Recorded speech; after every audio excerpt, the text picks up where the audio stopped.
급변하는 디지털 반도체 환경에서 과연 한국이 어떻게 더 잘할 수 있는가에 대해서 정부 산업학계의 협력 방안에 대해서 의논을 하도록 하겠습니다.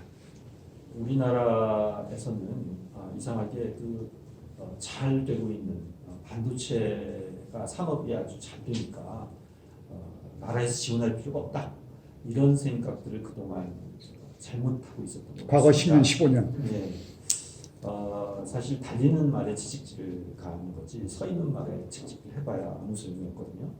그래서 지금 우리나라가 사실 곰곰하게 생각을 해보면 잘하고 있는 D램을 더욱더 잘하게 해야 합니다. 우리나라의 그 젖줄인데 이것을 저희가 놓칠 수가 없어요. 정말 단군 이래에 정말 하늘의 무사 이렇게 우리가 확보한 기술인데 이거를 놓칠 수가 없습니다. 그리고 그 시스템의 IC도 우리는 뭐 시장이 큰 것도 좋고 다 좋지만 D램을 이렇게 잘하는 나라이니까 D램을 위주로 하고 메모리를 위주로 하고 시스템 IC는 수비 정도로 해도 충분히 우리나라 규모를 볼 때 먹고 살 수 있는 그런 산업이라고 생각을 합니다. 어쨌든 중국을 보면 중국은 이런 기획을 참 잘하는 것 같아요. 그래서 5G라든가 또는 AI에 미국보다도 더 과감한 투자를 해서 지금 기술 선점을 많이 하고 있습니다. 미국보다 더 앞서서. 네. 우리나라도 좀 더 과감하게 기획을 좀 해서 예를 들어 메모리 같은 경우 미국이 안 하고 일본이 안 한 거 우리가 새로 하면 뭐가 문제가 됩니까? 좀 더 과감하게 투자를 해서 우리가 세계의 기술을 선도한다는 그런 생각을 좀 갖고 있어야 할 거라고 봅니다. 정부에서 있는 분들이 그런 생각을 해서 좀 더 과감하게 우리가 세계를 리드한다는 차원에서 투자를 과감하게 해야 할 것이고, 또한 우리나라에서 연구하고 있는 반도체 연구자들이 좀 더 과감한 생각들로 해야 되지만, 또 하나는 우리나라의 아주 귀한 자원입니다. 그분들께 좀 더 많은 지원들을 해줘야 한다고 생각합니다. 요즘에 생각해보면 노벨상에 도전한다고 그러면서 물리화학 생물 쪽에 지원해주는 돈에 비해 반도체 쪽에 지원해주라든가 또는 반도체에 주는 상이라든가 이런 게 형편이 없습니다. 한 10분의 1도 안 됩니다. 그런 차원에서 지금 좀 더 벗어나서 과감하게 칭찬도 해주고 상도 주고 지원도 해주고 그 연구자들 또는 산업계에 있는 사람들에게 좀 더 기운을 북돋아주는 그런 제도도 필요하다고 생각을 합니다. 또 하나는 지금 우리나라에서 필요한 것은 그렇게 과감한 투자로 원천 기술을 확보를 하게 되면 그 기술을 가지고 우리나라에서 먼저 산업으로 연결하는 그런 반도체 회사가 있기 때문에, 그리고 시스템 회사들도 몇 개가 있기 때문에 그런 선순환 구조를 여기서 과감하게 만들어 볼 수 있는 그런 플랫폼 또는 에코시스템을 만들어 주는 게 필요하다고 생각을 합니다. 그렇게 우리가 돌려보면 그것을 가지고 세계 시장으로 나가서 세계 시장을 선도할 수도 있고 큰 시장으로 또 만들 수도 있을 거라고 생각합니다. 그래서 이런 것들을 우리가 정부에서 지원하고 또 과감하게 투자하고 대기업들이 밀고 또 국민들이 성원하고 그렇게 된다면 우리나라가 세계를 선도하면서 미중 갈등 또는 일본과의 갈등 속에서도 굳건히 지켜나가고 또 선도할 거라고 생각합니다. 한국의 메모리를 잘하는데 그 메모리를 조금 더 잘해야 되겠다라고 하는 어떤 사회적인 합의 같은 게 좀 있는 것 같아요. 그래서 최근같이 우리 대한민국 국민들이 반도체를 사랑하게 된 그런 기회가 없는 것 같고, 제가 두 가지만 첨언을 하면 D램 특히 메모리, 낸드 플래시 메모리, 그러니까 극한으로 가면서 한국이 1등을 하고 있잖아요. 거기에는 단순한 제조가 아니라 그 제조 안에 아톰, 원자, 분자를 다루는 기술, 표면에서의 그 미묘한 인간이 한 번도 해보지 못하는 과학기술이 들어있거든요. 그걸 잘 동작시키기 위해서. 뿐만이 아니라 관련된 모든 장비들, 이런 기술들이 사실은 과학 기술로 봐도 최첨단 기술이 되는 거죠. 그게 중요한 우리가 이해해야 된다는 것이고 더 중요한 것은 그거를 전 세계에서 누구도 해답을 줄 수 없기 때문에 대한민국이 해보는 그런 거기 때문에 R&D 연구개발이 중요하다 그런 이야기인 것 같습니다. 그래서 조금 더 정부의 지원이 지금까지 했던 거에 적어도 3배, 5배 정도는 또 해야 되는 그런 점을 부합시켜서 이야기하신 것 같습니다. 우리 그 기획을 지금 담당하고 계시는 우리 김정선 PD님 좀 더 어깨가 좀 무거워지신 것 같은데 지금까지 너무 지원이 좀 작았어요. 저도 사실 반도체 쪽 투자가 진짜 교수님 말씀해 주신 것처럼 잃어버린 10년 맞을 정도로 특히 과거 정부에는 정부의 지원이 매우 미약했습니다. 뭐 정말 그 어디서 빌 붙는다고 해야 되나 쪽지 예산 받아서 근근하게 투자했고 사실 그런 결과가 뭐 시스템 반도체 점유율에서도 나타나거든요. 메모리 쪽은 우리가 글로벌 기업 이 2군데가 있으니까 그 어떤 랜드마크가 좀 되지만 근데 저는 반문을 좀 하고 싶어요.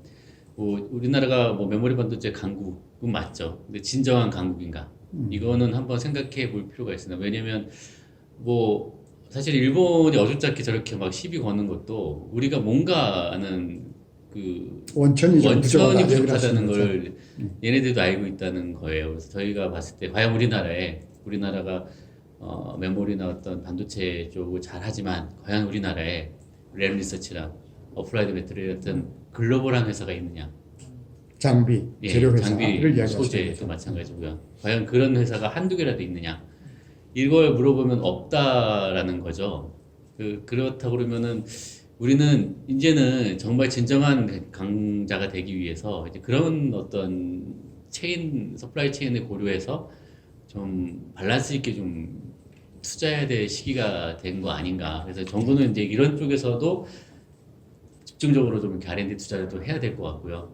뭐 이제 우리 기업에서도 수요 기업 입장에서도 이제 그걸 키우기 위해서 이제 상생을 하는 형태로 같이 정부와 이제 손잡고 움직여야 될 것 같고 그리고 일단 원천 부분은 분명히 짚고 넘어가야 될 것 같아요. 시스템 반도체 쪽 기술도 마찬가지고 사람이 중요한 거거든요. 일단은 고급 반도체 인력 육성을 하는 정책이 반드시 들어가야 될 것 같고요. 그리고 이제 그걸 바탕으로 뭔가 허들이 될 수 있는 기술 또는 앞서갈 수 있는 기술을 이제 우리도 이제 해야 되겠다. 뭐 사실은 뭐 반도체 공정을 하면서도 핀펫이란 이런 어떤 것들을 우리나라가 먼저 얘기한 건 아니잖아요. 핀펫이라고 하는 특별한 트랜지스터 구조를 이야기하는 거죠. 미래지향적인. 이런 것들도 이제 우리나라가 뭔가 치고 나가야 될 때가 됐다. 항상 이렇게 뭐 미국이나 이런 애들이 이제 하는 것들을 보고 그걸 디벨롭하는 거는 충분히 우리가 어느 정도 경쟁력이 있으니 이제 뭔가 새로운 거를 우리도 제시할 수 있고 우리도 이제 뭔가 트렌드를 만들고 글로벌한 어떤 인프라를 만들 수 있는 거를 하는 어떤 한두 개라도 성공할 수 있는 거에 대해서 집중을 해야 되지 않을까 이렇게 좀 생각을 하고 있습니다. 중요한 이야기인 것 같습니다. 결국은 3년, 5년, 10년 후에 대한민국의 반도체가 계속 발전하고 리드를 했다면 가장 중요한 팩터는 역시 우수한 인력을 그렇죠. 대한민국이 공급했는가 하는 이야기가 될 것이기 때문에 그러기 위해서 이제 정부의 정책 지원이 좀 더 과감하면서도 집중적으로 일어나야 된다. 그런 이야기. 네, 맞습니다. 얼마 전에 재경부 좀 고위 공무원들 지금 만나서 반도체 이야기 좀 한 적이 있어요. 그분들이 질문하시는 게 뭐냐면 반도체가 고용이 얼마 되느냐 이제 이런 거를 얘기를 하시죠. 고용. 사실은 이제 고용 효과만 보면은 전통 산업이 더 크지 않습니까?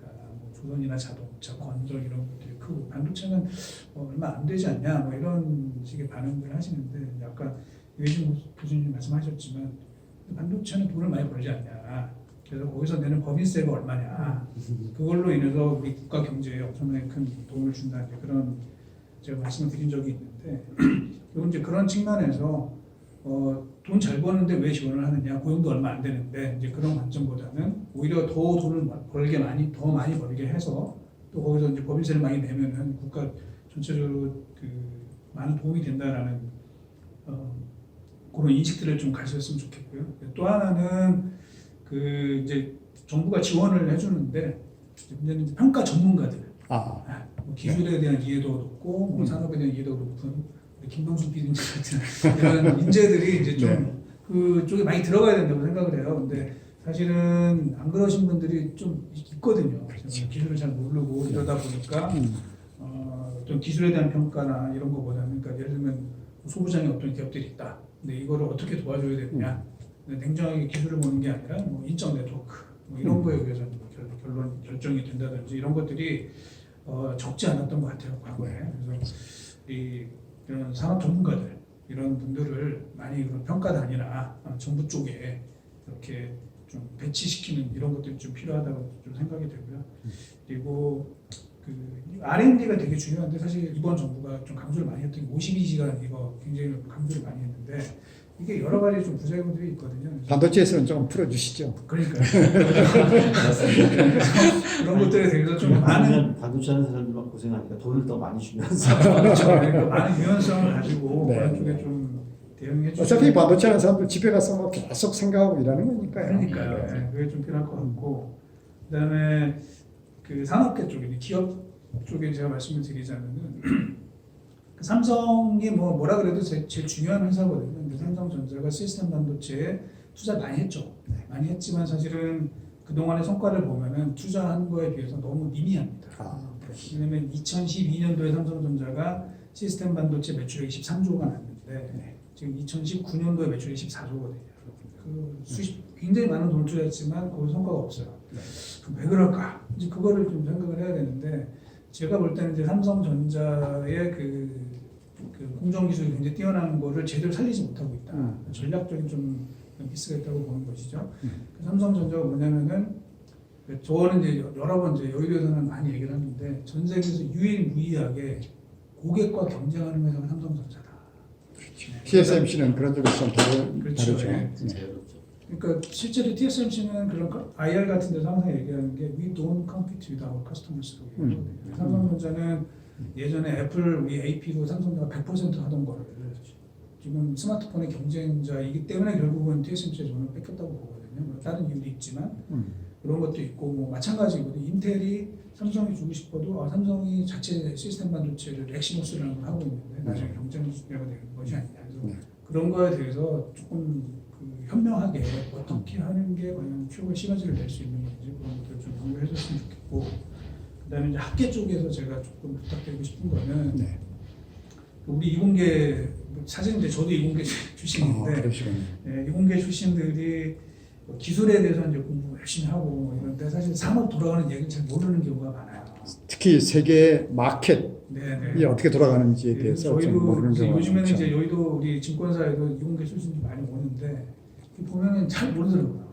자기가 하는 거는 잘 안 해요. 그래서 학교에서도 조금 그런 경제적인 의미라든지 산업의 그런 구도 이런 것들을 조금 같이 이렇게 가르쳐 주시면 훨씬 더 이 현장감 있는 이런 학생들이 많이 나오지 않을까. 그래서 좀 그렇게 될 필요가 있지 않을까 생각을 합니다. R&D의 중요 수혜 지원에 R&D 지원에 수혜 처이면서 좋은 사람을 앞으로 길러내야 되는 학계에서 특히 IT 마켓의 흐름에 대해서 좀 잘 부족한 그런 경우가 많다는 지적은 저는 상당히 중요한 거라고 생각합니다. 전 세계가 보면 특히 반도체, IT에 격변을 하고 있습니다.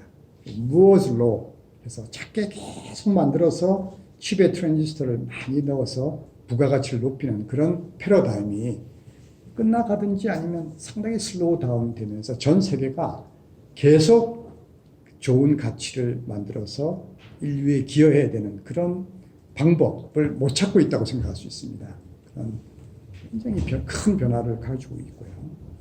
그런 변화에 더해서 지금 정치적인 어떤 미중, 갈등 요인이 존재하면서 또 코로나까지 겹치는 그렇게 되면서 어떻게 보면 전 세계가 패닉한 굉장히 어떻게 해야 될지 모르는 그런 상황에 있다고도 할 수 있습니다. ARM이라고 하는 모바일 프로세서를 자원하는 회사를 인수했다가 이번에 시장에 나왔습니다. 누가 인수하느냐에 대해서 또 시장과 관련해서 수많은 이야기들이 지금 나오고 있고요.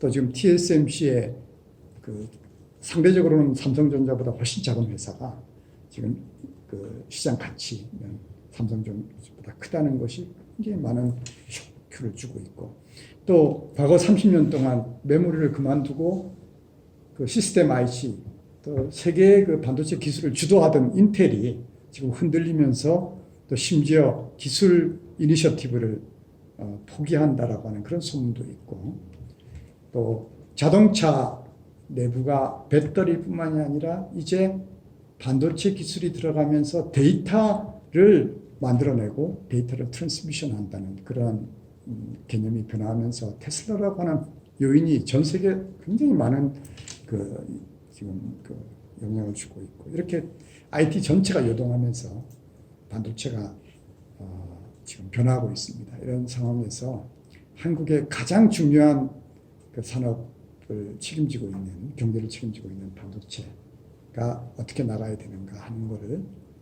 단순한 고용이냐 뭐 중국을 이기냐 기술을 뺏기냐 이런 차원도 중요하지만 그거보다 더 큰 시각에서 한국이 반도체를 계속 잘하고 또 앞으로 더 이니셔티브를 주면서 한국의 경제에 잘 되는 건 뭐 이야기할 필요도 없지만 전 세계 IT에 기여도 하고 이니셔티브를 주는 그런 그 기회가 우리가 되기를 바라면서 우리 EPNC에서 마련한 반도체 자담회를 끝내기로 하겠습니다. 오늘 참석해 주신 우리 한국산업기술평가관리원 전략기획단의 김동순 PD님 그리고 유진투자증권의 이승욱 연구위원님 그리고 반도체 설계의 세계적인 공자이신 카이스트의 유해준 교수님 참여해 주셔서 감사드리고 저는 전서울대 교수 또